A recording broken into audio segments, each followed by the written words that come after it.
E aí pessoal, tudo bem? Bem-vindo ao canal aqui, entendeu? Eu gostaria de pedir a vocês que aquele que se interessasse, que gostasse do conteúdo, se inscrevesse no canal para me ajudar a crescer o canal, entendeu? Que deixasse seu joinha, entendeu? Que gostou ou que não gostou, entendeu? A gente tem que respeitar qualquer opinião, tá ok?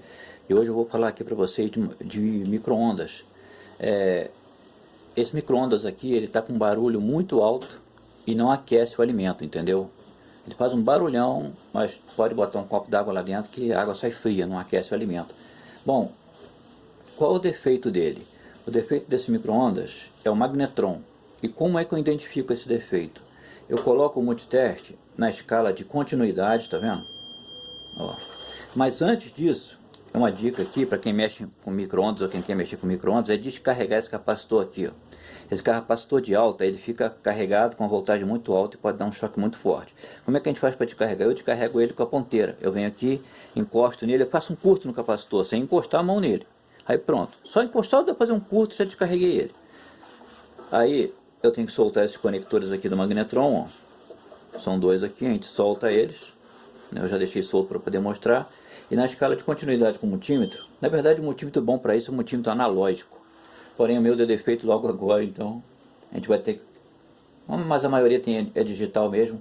Bota nessa escala de continuidade, a escala de diodo aqui, que é essa que dá esse apito, ó. Aí eu venho aqui, ó, entre os contatos do magnetron, tem que ter continuidade, tem que ter, aqui não pode estar aberto não, tem que ter continuidade.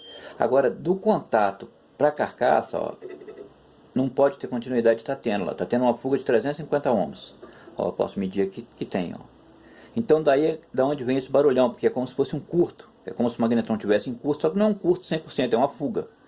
Porque se fosse um curto, ele ia queimar o fusível. Então essa fuga provoca esse barulho muito grande, o magnetron não está funcionando mais, e é daí que ele faz esse barulhão e não aquece a água, entendeu?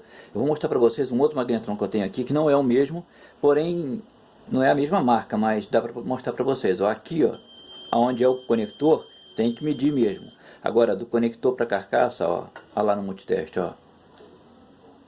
Do conector para carcaça não marca nada, ó. Tem que ser zero, tem que ser resistência infinita mesmo, entendeu? Então é isso aí, galera, entendeu? Magnetron com barulho muito forte, não aquecendo, provavelmente 90% é micro-ondas, desculpa, com barulho muito forte, 90% defeito é o magnetron, entendeu?